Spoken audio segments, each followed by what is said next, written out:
Alladzi 'allama bil qalam, kemudian buat legasi yang sifatnya bisa bermanfaat lebih bagi generasi yang berikutnya. Salah satu caranya dengan menulis. Ya. Yang belajar ini usahakan punya catatan. Dicatat itu lebih terikat ilmunya dibanding sekedar dihafalkan. Nanti yang tercatat, dirumuskan, diruntutkan, ke depan bisa jadi bacaan. Walaupun orangnya sudah tidak ada, meninggal misalnya, tapi kitabnya masih ada, maka disitulah kemudian namanya akan abadi. Keabadian itu yang memuliakan Allah. Imam Syafi'i nggak pernah kita lihat, ya kan? Nggak pernah berjumpa, nggak pernah. Masanya berbeda. Tapi karyanya sampai sekarang masih bisa kita akses dan dengan itu beliau dimuliakan keabadiannya.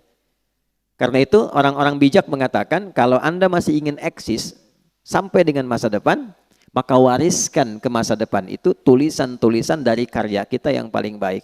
Tidak ada yang terbaik kecuali menyampaikan pesan-pesan yang dimuliakan oleh Allah Subhanahu wa taala. Teman-teman juga begitu. Ya, yang di birokrasi, yang di kedudukan, yang di harta dan sebagainya, ya bukan sekedar kita jalani sebagai profesi. Kalau bisa jadikan legasi, bikin kebijakan. Ya, buat kreativitas, bikin inovasi, tulis.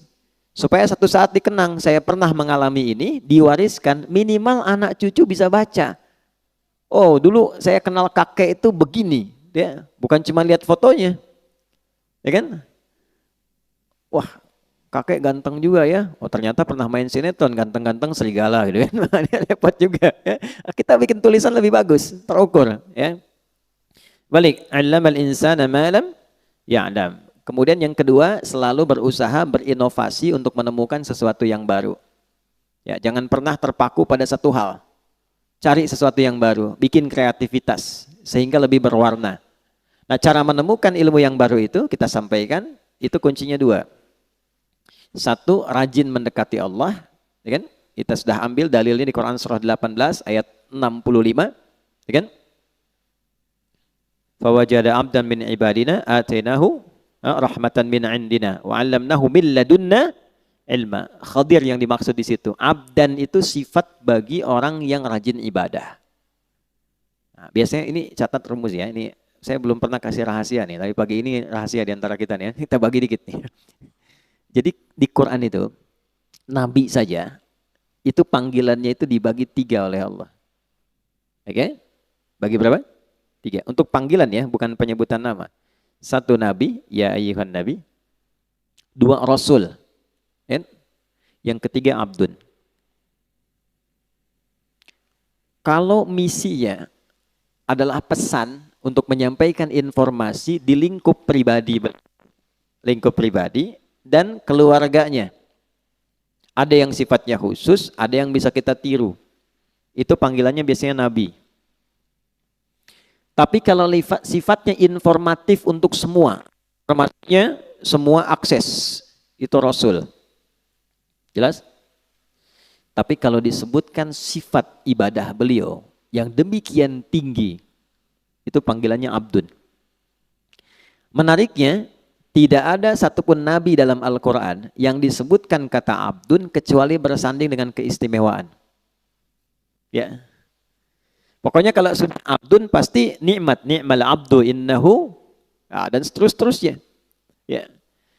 Nabi Muhammad itu saat diundang Isra dan Mi'raj, hal tertinggi yang belum pernah dialami para nabi dan rasul sebelumnya, itu panggilannya bukan rasul, bukan nabi, tapi abdun. Subhanalladzi asra bi abdihi, bukan bi rasulihi, bukan bi nabihi. Jadi ternyata Allah naikkan derajat kita itu, ditambah gitu, itu saat kita menghamba. Makanya sering saya katakan, kalau kita rajin sujud menunduk, Allah pasti mengangkat. Tapi kalau orang banyak mengangkat, Allah pasti tundukkan itu. Ya, pasti ditundukkan dengan cara apapun. Nah, jadi termasuk rumus ilmu pengetahuan. Kalau ingin ditambah ilmunya, Allah kasih tambahan, maka naikkan status abdunnya. Dan di Quran, amalan seorang abdun itu selalu dibuka dengan iman. Iman dulu, baru amalan, baru jadi hamba. Contoh, sholat itu deklarasi keabdunan kita, penghambaan kita pada Allah. Deklarasi pertamanya dalam sholat. Karena itu kita katakan, iyyaka na'budu wa iyyaka nasta'in. Ya Allah, kami sekarang Mbak sebagai abdun, kan? Dan kami mohon pertolongan darimu. Itu pertama kali kita katakan dalam sholat. Kalimat sholat itu dibuka dengan iman. Pertama kali di Quran. Al-Baqarah ayat 3. Alladzina yu'minuna bil ghaibi wa yuqimunas sholah. Iman dulu baru sholat. Nah kalau sholat konsisten, imannya diisi bagus, itu persamaannya ilmu diberikan. Di mana ditemukannya? Di Quran surah ke-58, Tarawih semalam, Al-Mujadalah. Di ayat yang ke-11. Ya. Iman dulu, ya ayyuhalladzina amanu, ya kan? Perhatikan kalimatnya. Ya ayyuhalladzina amanu, idza qila lakum tafassahu fil majalisi fafsahu yafsahillahu lakum. Wa idza qila lakum unshuzu syuzu. Yarfa'illahu alladhina, iman dulu. Amanu minkum walladhina utul ilma darajat. Kalau iman naik, ilmu pasti ditambah. Pasti itu. Ya, itu sudah rumus. Nah, jadi yang pertama kita coba tingkatkan keimanan pada Allah, rajin sholat. Sholat, ya, nanti pasti akan ditemukan hal baru. Yang kedua, ikuti petunjuk Nabi. Misal, kalau mau belajar, ikuti petuah dari Nabi. Begini cara belajarnya. Keluarkan kitabul ilmi. Kalau mau bisnis, ikuti pola bisnis yang ditunjukkan Nabi. Kalau di birokrasi, di kedudukan, ikuti bagaimana petunjuk Nabi. Ambil value-nya, maka apa yang terjadi? Perhatikan kalimatnya. Al-Baqarah ayat 151. Kama arsalna fikum rasulan minkum yatlu alaikum ayatina wa yuzakkikum 2 wa yuallimukumul kitaba 3 wal hikmata 4 5 wa yuallimukum ma lam takunu ta'lamun. Orang yang cenderung mengikuti prototipe kehidupan Nabi, cara yang Nabi ajarkan, gimana menjalani hidup, salah satu keistimewaannya Allah kasih pada orang itu apa yang belum ia ketahui. Nah, teman-teman di serse misalnya kan, kehakiman dan sebagainya, kadang-kadang mau nyelesain kasus susah tuh. Mau nemukannya. Sholat. Minta petunjuk. Ya. Tiba-tiba selesai ketiduran, mimpi, dapat. Tiba-tiba dapat pencerahan, kemana arah. Itu bisa terjadi. Di bisnis begitu. Ya, begitu diikuti polanya, Abdurrahman bin Auf tuh dari mana sih modal pakaian datang ke Madinah? Dalam 3 tahun kok jadi orang kaya, kemudian valuasi hartanya di awal sampai 923 miliar dolar. Dihitung sekarang itu, 14.700 triliun. Nabi wafat, kita coba riset itu kurang lebih valuasinya 72.000 triliun. Dan termasuk 1 di antara 10 orang masuk surga. Dan selalu punya kreativitas yang baru, yang nggak dikerjakan orang. Orang pilih yang ini, beliau menemukan yang baru. Orang sudah mau deketin yang baru ini, beliau sudah pergi ke kreativitas yang lain. Jadi hebatnya itu yang dikerjakan orang, itu beliau sudah 2-3 kali 10 step berada di depan. Ya, jadi bikin kreativitas baru, punya inovasi, orang belum ada. Begitu orang ngikutin, ini sudah mengerjakan yang baru lagi. Jadi pantas jadi yang paling unggul di bidangnya. Khalid bin Walid di militer begitu, selalu punya strategi baru. Ya, bayangkan. Kebayang nggak? Belum saya ceritakan dia. Dia melawan Persia coba. Pasukan ratusan ribu, 100.000 pasukan. Beliau cuma bawa 10.000. Itu menemukan strategi baru. Jadi ada seorang di barat itu sampai kemudian meriset bagaimana seorang Khalid itu bisa menjadi jenderal paling unggul di lapangan. Itu dilihat gitu. Dan itu terjadi utamanya setelah masuk Islam. Sebelum masuk Islam hebat dalam strategi perang Uhud. Setelah masuk Islam lebih hebat lagi. Nah itu jadi bab.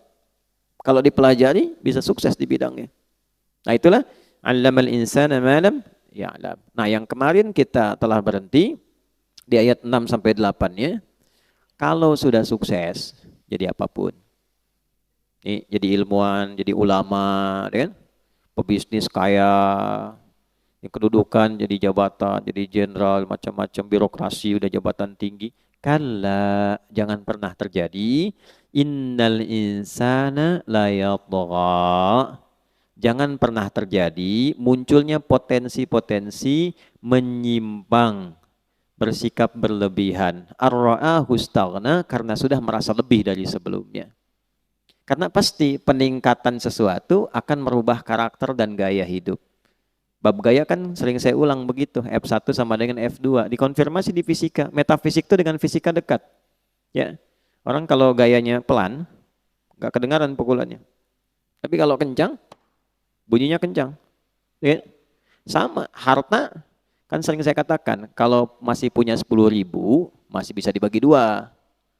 Nah, makan yuk, gitu ya. Ayo, di mana? Warung Jackie Chan depan, ya misal ya. Makan 10.000 tuh, berangkat sama Ihsan. Begitu nyampe sana, Ihsan bilang, aduh saya nggak bawa uang. Tenang, kita bagi dua nih, 10.000 bagi dua. Tapi ketika Mus'ab sudah punya 1 miliar, bisa nggak bagi dua sama Ihsan tuh? Belum tentu. Karena sudah berbeda, kualifikasi sudah lain, itu merubah. Jadi bawaan sudah beda, wibawa sudah lain, karakter sudah tidak sama. Normal, nggak apa-apa. Quran bilang nggak apa-apa. Yang dijaga itu jangan berlebihan.